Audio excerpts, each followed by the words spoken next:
ঢাকা জেলা ডিবি উত্তর কর্তৃক অস্ত্রসহ একজন আসামি গ্রেপ্তার।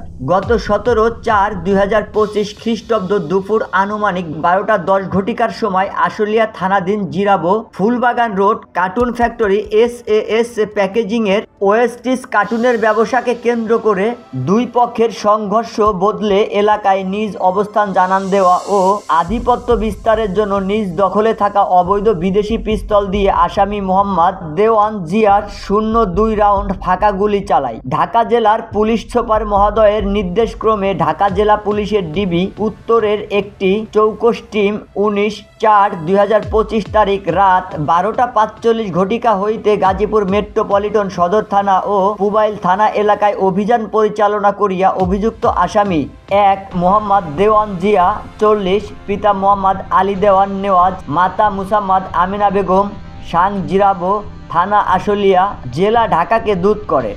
দ্রুত আসামির দেওয়া তথ্য ও দেখানো মতে 19/4/2025 বিকাল আনুমানিক 3:40 ঘটিকার সময় তার বসতবাড়ির পারিবারিক কবরস্থানে সংরক্ষিত অবস্থায় ব্যবহৃত একটি পিস্তল, যাহার গায়ে made in USA number 1117 only army supply লেখা আছে, একটি ম্যাগাজিন ও খালি খোসা উদ্ধার করা হয়। উক্ত গ্রেপ্তারকৃত আসামির বিরুদ্ধে আইনানুগ ব্যবস্থা প্রক্রিয়াধীন আছে বলে জানান শফিক সাগর।